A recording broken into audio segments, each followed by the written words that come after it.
new knowing and perceiving each time we go through this 12 stages of the Great Round.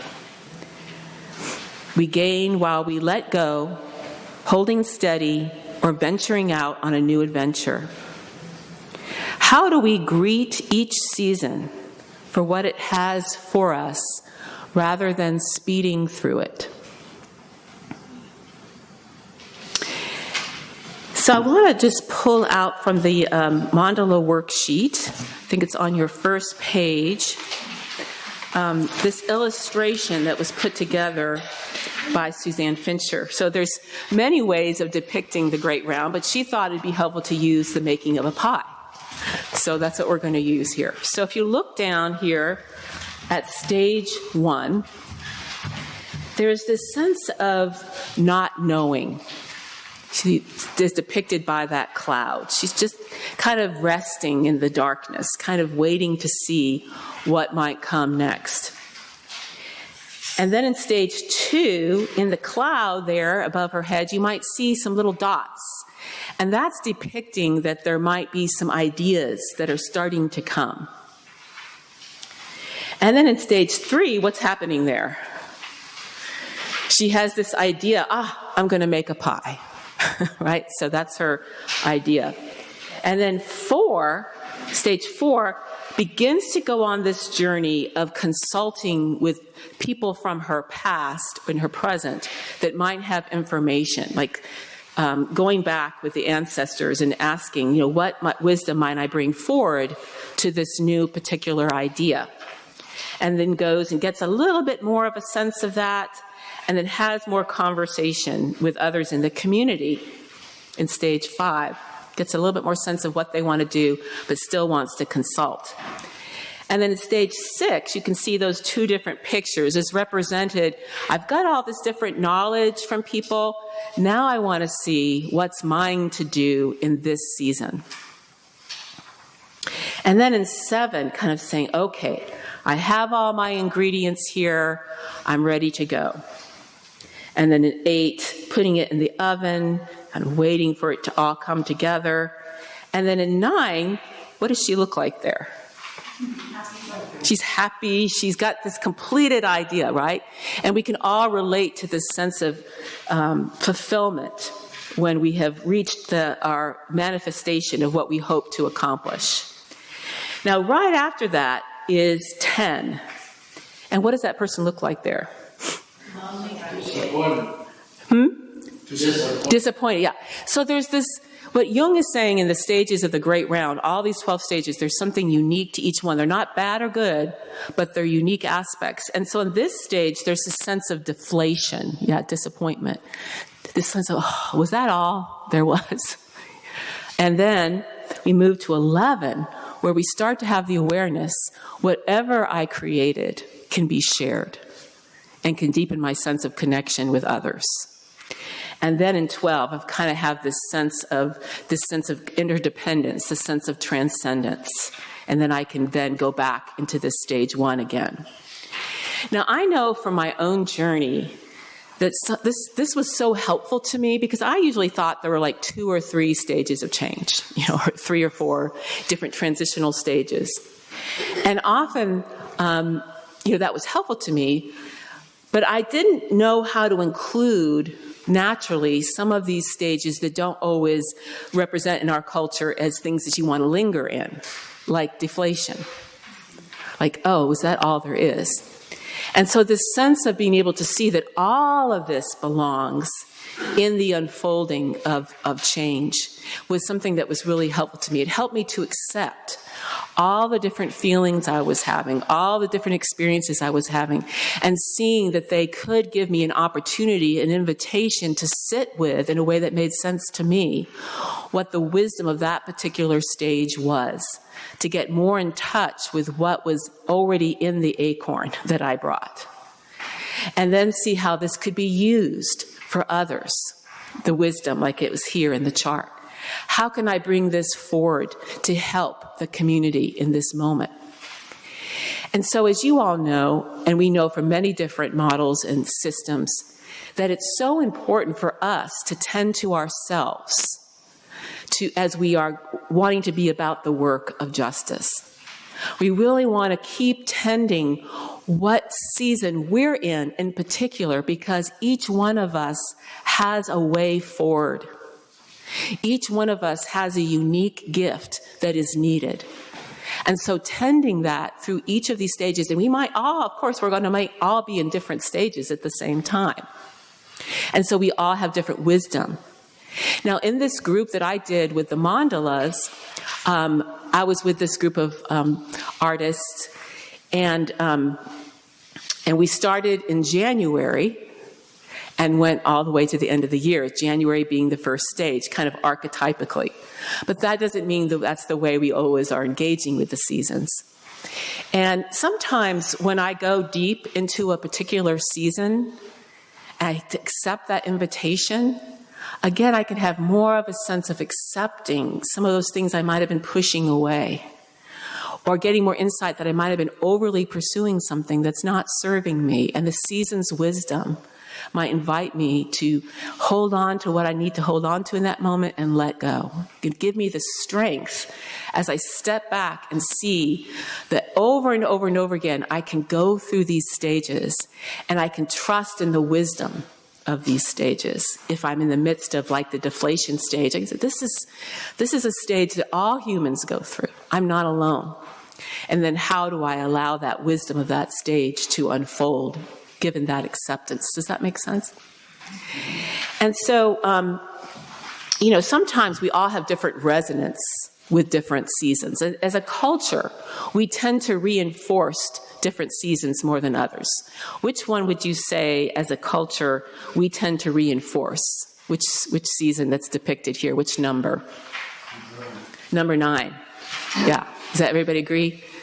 Yeah, that number 9 season, like, why aren't you accomplishing more right now? Why isn't more being manifested? Why can't we see the results of the work? And, that's what we reward, And of course, our culture is rich and has many aspects. And our cultural traditions, our religious traditions have so much wisdom and insight in this that this could perhaps give us another window into. But yeah, if we notice that that's the one that's most rewarded, I'm not going to really give myself the space and time to dive deep into these others that have so much insight and wisdom. And we can ask for help from others in so many words, saying, anybody else in stage 10?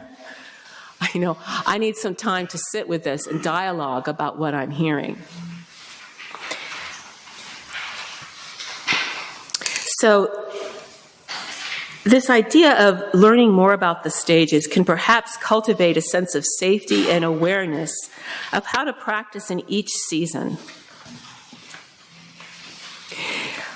So when I was doing this exercise with the mandalas, with this group of women, I kept saying, well, I love doing this art, but I don't really see myself as an artist. And so what I started to do was use the piece from my acorn and said, well, I'm going to write a song for each stage and then just bring it and see if it's of help.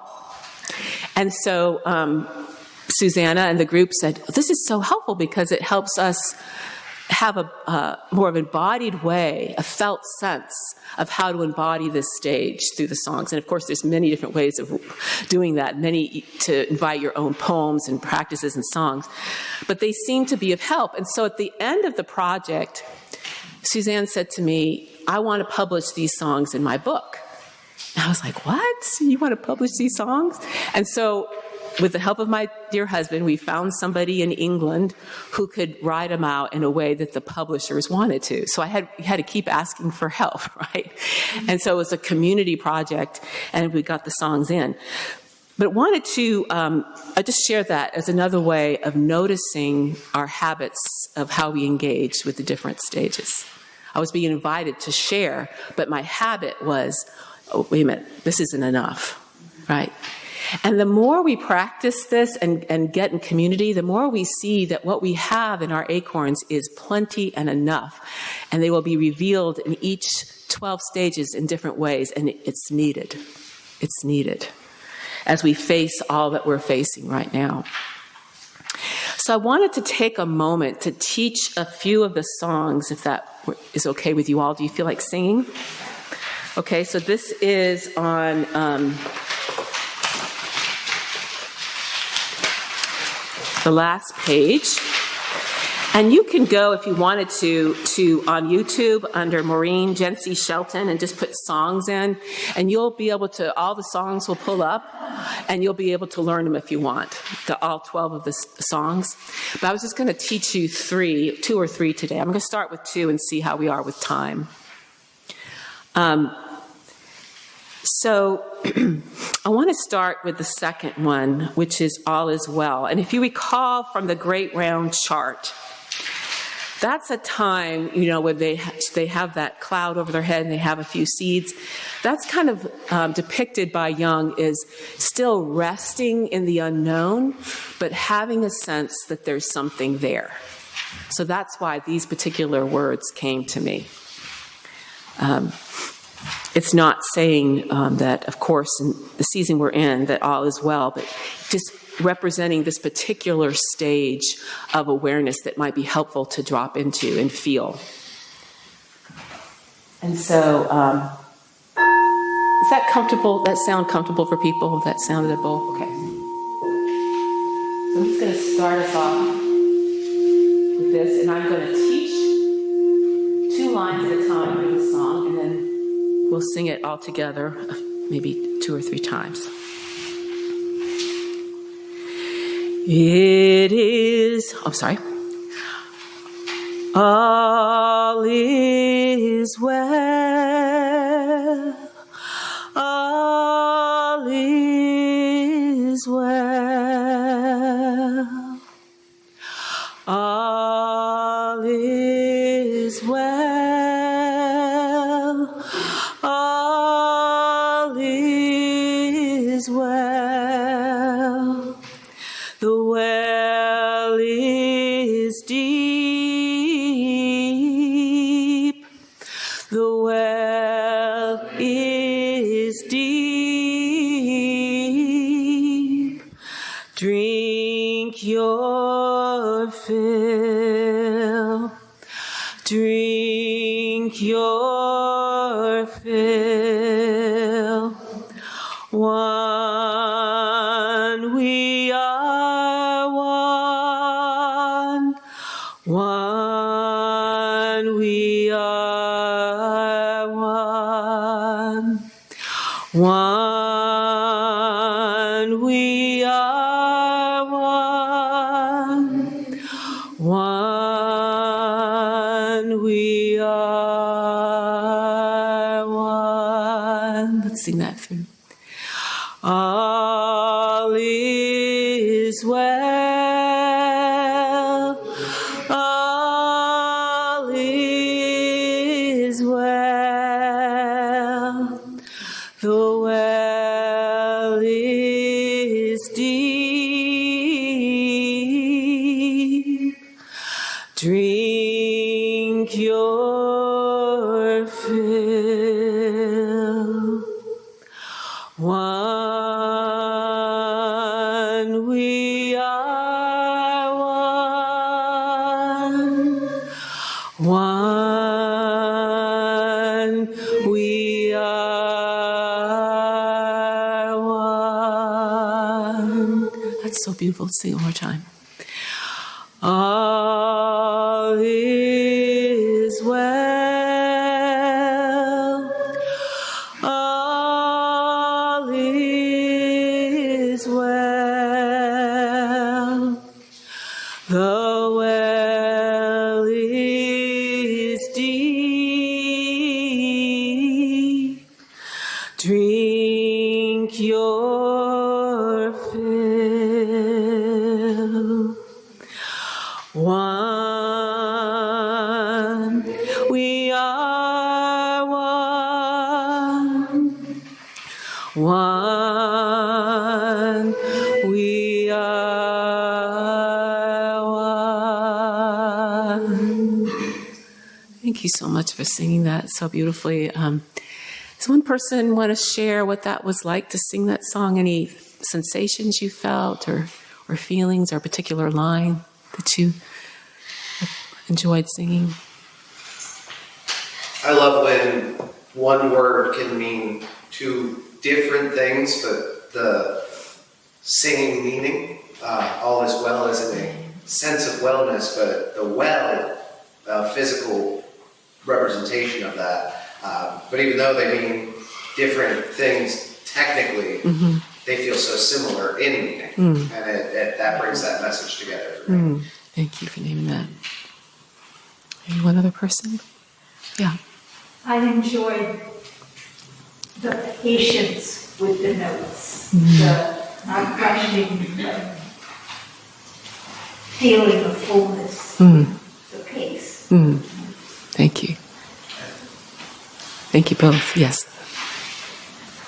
I just kind of felt like I just lifted the words and the tune just took me away.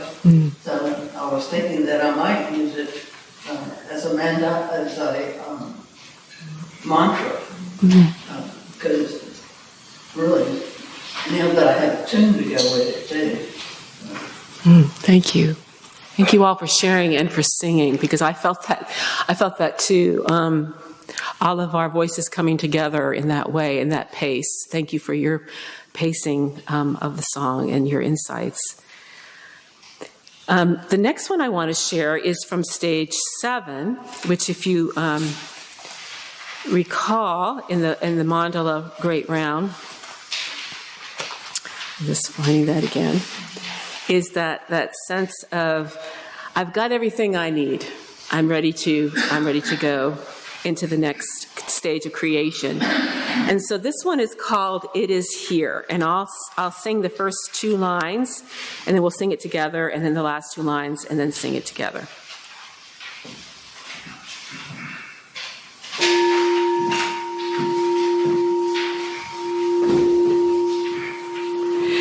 It is here, it is here,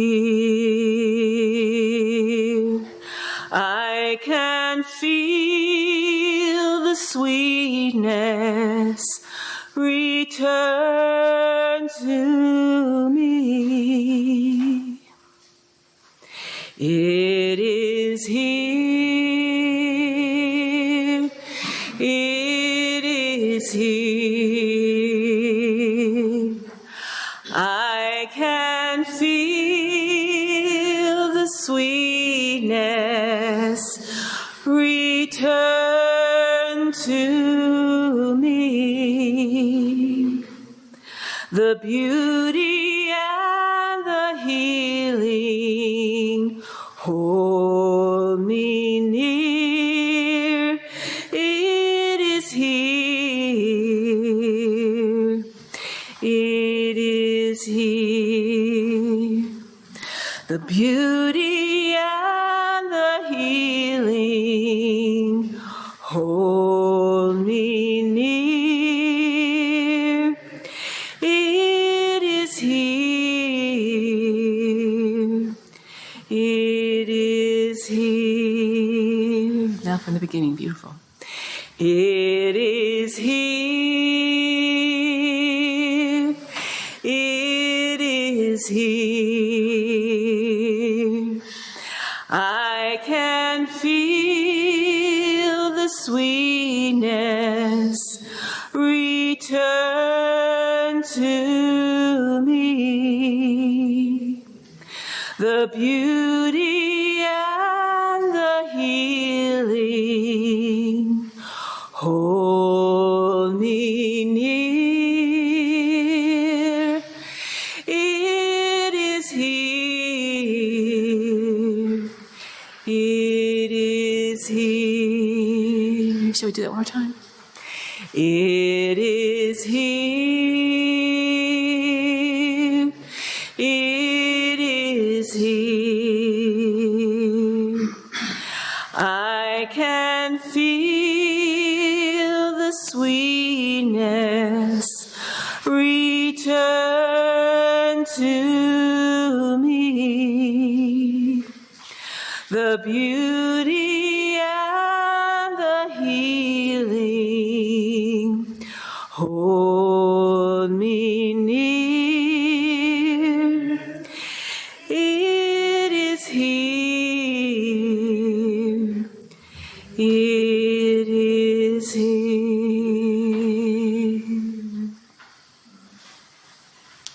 Thank you.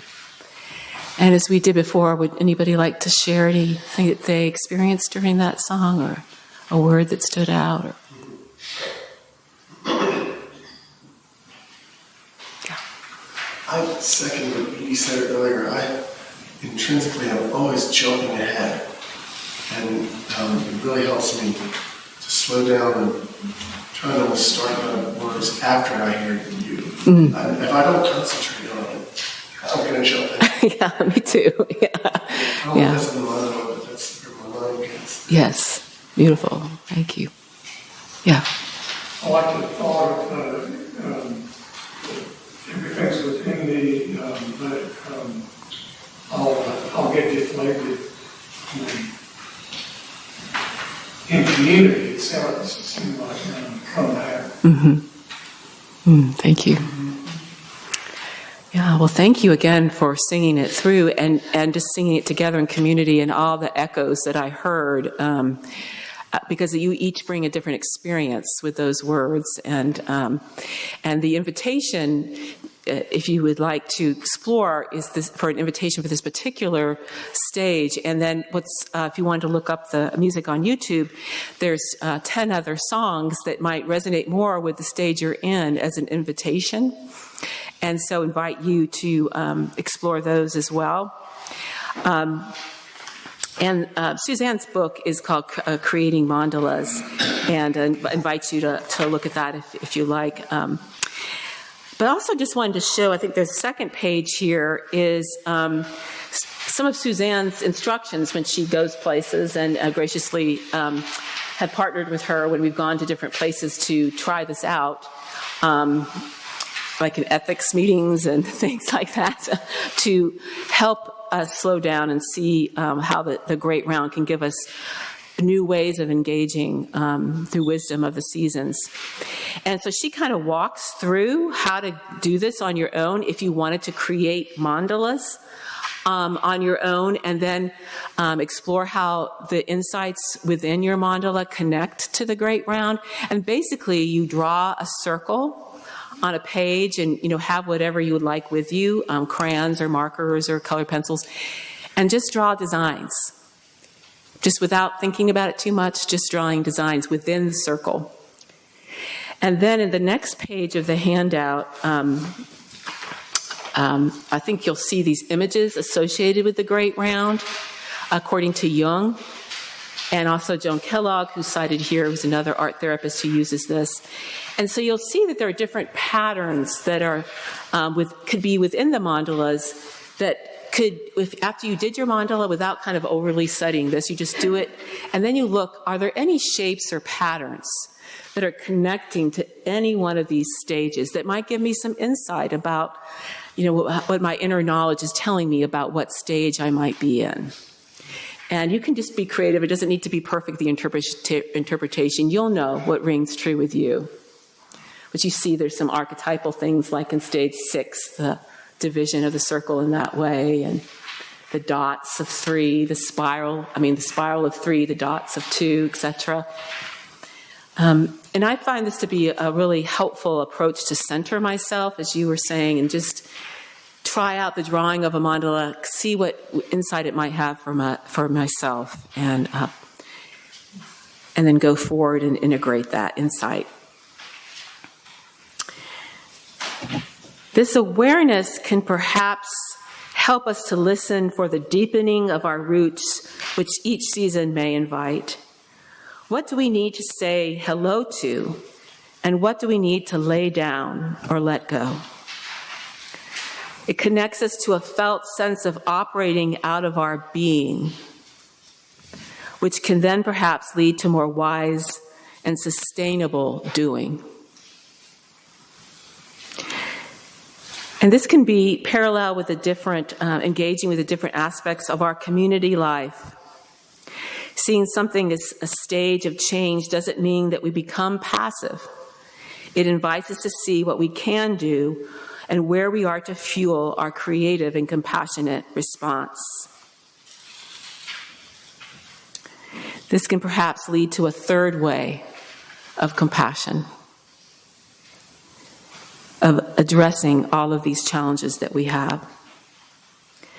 Throughout the great round, we are perhaps invited to say no to whatever brings harm to ourselves or others, patterns of thought or being, and saying yes to embodied love over and over again. And this quote from Thomas Merton I found helpful. You do not need to know precisely what is happening or exactly where it is all going. What you need is to recognize the possibilities and challenge offered by the present moment and to embrace them with courage, faith, and hope. May this offering of the Great Round as an image be of support to us, to support to the courage that you all so clearly embody, and that a hope that was named earlier, to keep moving into that in a way that supports our well-being and our compassion in ever-widening ripples becomes applied. Thank you so much for this time together.